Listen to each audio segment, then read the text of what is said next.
وہ وکلا کی تحریک یہ تھی کہ ایک ڈکٹیٹر کے زمانے میں جب ایک ایسا امیج سامنے آیا کہ اس وقت کے چیف جسٹس کو بہت بری طرح سے ٹریٹ کیا گیا تو وکلا جو ہے وہ طیش میں آ گئے، لیکن آج وکلا کا ایک بہت بڑا حصہ جو ہے وہ اس وقت حکومت کے ساتھ ہے۔ یہ سلمان اکرم راجہ صاحب نے پھر آگے اعظم کا بھی انہوں نے مظاہرہ کیا، لیکن وہ کوئی زیادہ مؤثر نہیں لگ رہی ان کی لینگویج یہاں پہ۔ یعنی سلمان اکرم راجہ صاحب اس وقت نہ صرف پاکستان کے ایک بہت ہی قابل فخر اور بہت ہی پرومیننٹ ٹاپ کے کانسٹیٹیوشنل ایکسپرٹ ہیں، بلکہ اس وقت وہ ایک سیاستدان بھی ہیں جن کا اپنا حق بھی چھین لیا گیا ہے، اور ان کے سامنے ساری صورتحال ہے کہ اسلام آباد ہائی کورٹ کے جج صاحبان جو ہیں انہوں نے جو خط لکھا ہے اس کا مطلب کیا ہے، اور وہ اس حقیقت سے بھی واقف ہیں کہ گزشتہ خود اسلام آباد ہائی کورٹ کے سامنے پیش ہوتے رہے ہیں تو اچھی طرح سے واقف ہیں کہ اسلام آباد ہائی کورٹ کے اندر سے جو کیسز ہو رہے تھے ان کیسز کے اوپر عوام کا اور دنیا کا رد عمل کیا تھا، اور کیسے اسلام آباد ہائی کورٹ ہی کے اوپر بہت زیادہ پریشر تھا۔ اس کے باوجود سلمان اکرم راجہ صاحب 2007 کی وکلا کی تحریک کو انٹلیکچولی ڈیفینڈ کرتے نظر آ رہے ہیں، اور اس کے اوپر جو میرا کوٹ ٹویٹ ہے کہ سلمان اکرم راجہ صاحب کو اب یہ وقت آ گیا ہے کہ دیکھیں نا، وقت آ گیا ہے کہ ہم اپنا سچ بول سکیں۔ اب کم از کم صحیح انالیسس ہمیں کر لینا چاہیے کہ 2007 کی جو وکلا کی تحریک تھی اس میں وکلا مسل کے طور پہ تو ضرور تھے، لیکن دماغ ان کا اپنا نہیں تھا۔ پیچھے سے جنرل کیانی جو اس وقت ڈی جی ISI تھے ان کو اشارہ مل چکا ہوا تھا اصل طاقتوں کا کہ جنرل مشرف کو فارغ کرنا تھا، جنرل مشرف کو سسٹم سے ایز آؤٹ کرنا تھا، ان کو ایز آؤٹ کر کے نکالا جا رہا تھا، بیکاز محترمہ بینظیر بھٹو جو اس وقت تاحیات تھیں 2000 میں، وہ پچھلے 2-3 برس سے واشنگٹن کے اندر اس حوالے سے بڑی محنت کر چکی تھیں، انہیں بڑی سپورٹ حاصل تھی، وہ ایک نئے سامراج کے ریپرزنٹیٹیو کی حیثیت سے اب پاکستان میں اس وقت آنا چاہتی تھیں۔ یہ وہ تلخ حقیقتیں ہیں جنہیں جبکہ ہم انالیسس ہی نہیں کرتے، ان کو ہم ماننا ہی نہیں چاہتے، ان کو کسی پیراہے پرسپیکٹو میں جب ہم لاتے ہی نہیں ہیں تو پھر مزید سے مزید غلطیاں کرتے چلے جاتے ہیں۔ تو جو وکلا کی تحریک تھی اس کو زیادہ وہ اس وقت اس لیے کامیاب ہوئی 3-4 مہینوں میں، جس کی وجہ سے اس وقت افتخار چوہدری صاحب ری انسٹیٹ ہو گئے، کہ اس کے پیچھے اس وقت کے انٹیلیجنس ہیڈ جو ہیں انہوں نے اپنا وزن اس کے پیچھے انتہائی طریقے سے پھینکا ہوا تھا، اور سب کچھ وہ نہیں کیا جا رہا تھا جو آج اس وقت کیا جا رہا ہے۔ ابھی آپ دیکھ لیں کہ یہ ساری کی ساری جو وکلا کی تحریکیں جو بار ایسوسیشنز ہیں ان کا سم ٹوٹل ایفیکٹ کیا ہے، ہمیں پتہ تو چل رہا ہے کہ سپریم کورٹ بار ایسوسیشن بڑی سرزنش کر رہی ہے، ہمیں پتہ چل رہا ہے کہ اسلام آباد ہائی کورٹ میں بڑا طیش پایا جاتا ہے، لاہور ہائی کورٹ بھی پتہ نہیں کیا کچھ کہہ رہی ہے، پاکستان بار کونسل سے بھی اچھی باتیں کی جا رہی ہیں، لیکن سم ٹوٹل ایفیکٹ ٹوٹل امپوٹنسی کا ہے، کوئی کچھ کرتا آپ کو نظر نہیں آ رہا۔ ہم یہ بھی دیکھ رہے ہیں کہ محترمہ اسما جہانگیر صاحبہ اگر تاحیات ہوتی تو شاید ان کی کیا پوزیشن ہوتی ہمیں نہیں معلوم، لیکن ان کے جو جانشین ہیں جسے آپ انڈیپینڈنٹ گروپ کہتے ہیں ان کا ٹوٹل حکومت کے ساتھ ہیں، انہیں کوئی فرق نہیں پڑ رہا کہ اسلام آباد ہائی کورٹ کے 6 جج صاحبان نے اپنے سگنیچر سے جو خط بھیجا ہے سپریم جوڈیشل کاؤنسل کو، اس پہ کوئی ایکشن ہونا چاہیے تھا، وہ بڑے مطمئن ہیں، جو اخباروں کی حد سے ہمیں پتہ چل رہا ہے اور ذرائع ابلاغ سے پتہ چل رہا ہے کہ یہ جو کمیشن یا انکوائری ایک سنگل بن گئی، اس سے وہ بڑے مطمئن ہیں۔ اب ایک اور چیز کو تھوڑا سا ایبزارب کریں، میں آپ کو بزنس ریکارڈر کی ایک ہیڈ لائن دکھاتا ہوں، کراچی کا بڑا معزز قسم کا یہ اخبار ہے، جہاں آپ دیکھتے ہیں کہ کاؤنسل آف کامن انٹرسٹ کی فارم 47 کے جو وزیر اعظم ہیں جناب شہباز شریف صاحب، انہوں نے کاؤنسل آف کامن انٹرسٹ کی تشکیل 9 کر دی ہے، تنظیم سازی انہوں نے کر دی ہے، جو کہ جنوری میں پہلے ہو چکی تھی، اس میں فائنانس منسٹر اور لا منسٹر اور انٹیریئر منسٹر ہمیشہ ہوتے تھے، لیکن ان سب کو انہوں نے فارغ کیا ہے، وہ خود اس کو ہیڈ تو چلیں کر ہی رہے ہیں، لیکن اپنے خاندان کے سندھی جو ہیں اسحاق ڈار صاحب کو، جو کہ فارن منسٹر ہیں، ان کو وہ کاؤنسل آف کامن انٹرسٹ میں لے آئے۔ اب کاؤنسل آف کامن انٹرسٹ کی اگر آپ پوری پروفائل دیکھیں کہ اس میں کون کون ہے، تو اس میں جناب شہباز شریف صاحب بھی ہیں، اس میں اسحاق ڈار صاحب بھی ہیں، اس کے اندر ڈیفنس منسٹر کی حیثیت خواجہ آصف صاحب بھی ہیں، اور اس کے اندر جناب محترمہ مریم نواز صاحبہ بھی ہے۔ یہ پورا کا پورا جو پاکستان کی کاؤنسل آف کامن انٹرسٹ ہے پورے فیڈریشن کی، اس میں ایک خاندان اور اس کے جو آگے نوکر چاکر ہیں وہ سارے کے سارے اب کاؤنسل آف کامن انٹرسٹ کو کنٹرول کر رہے ہیں۔ لیکن اسی خبر میں آپ کو یاد یہ بھی کرایا جاتا ہے کہ کاؤنسل آف کامن انٹرسٹ کی تو انہوں نے ری آرگنائزیشن کر دی شہباز شریف صاحب نے، لیکن کچھ عرصہ پہلے انہوں نے اکنامک کوآرڈینیشن کمیٹی جو تھی کیبنٹ کی ECC، اس کے اندر بھی وہ لے کر آئے تھے اسحاق ڈار صاحب۔ کوئی اور بات ہے کہ جب ان پہ پریشر پڑا چودھری نظام الدین کا تو ان کو وہاں سے ان کو ہٹانا پڑا، تاہم کیبنٹ کی جو پرائیویٹائزیشن کمیٹی ہے اسے ابھی بھی ڈار صاحب جو ہے ہیڈ کر رہے ہیں۔ اب اس کی سگنیفیکنس کیا ہے، اس کو ذہن میں رکھیں، سگنیفیکنس بڑی انٹرسٹنگ ہے۔ میں آپ کو ایک ٹویٹ دکھاتا ہوں، ایسے بہت سے ٹویٹس آپ کو مل جائیں گے، خبریں بھی مل جائیں گی، لیکن یہ ٹویٹ آپ دیکھیں جس میں میرے خیال خرم شہزاد صاحب جو ہیں، جو اکنامک کامنٹیٹر ہیں، انہوں نے تعجب کا اظہار کیا کہ PIA کے جو شیئر ہیں، PIAC کے جو شیئر ہیں پاکستان انٹرنیشنل ایئر لائنز کے،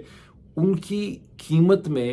ان کی پرائس کے اندر بہت تیزی سے اضافہ ہوا ہے گزشتہ چند مہینے میں۔ وہ شیئر جو صرف چند ماہ قبل 2-3 ماہ قبل 3.5 روپے کا تھا، اب وہ 27 روپے کا، یعنی 8-9 گنا اس کی قیمت میں، اس کی ویلیو کے اندر اضافہ ہو گیا. شاید اس کی ایک وجہ یہ ہے کہ خبر یہ ہے کہ پاکستان انٹرنیشنل ایئر لائن جو ہے وہ بکنے والی ہے. پی آئی اے کو کوئی مشرق وسطیٰ کا انٹرسٹ قطر کا یا یو ای کا خریدنے والا. یہاں تک تو بات بالکل ٹھیک ہے، لیکن ساتھ ہی ایک اور بھی چیز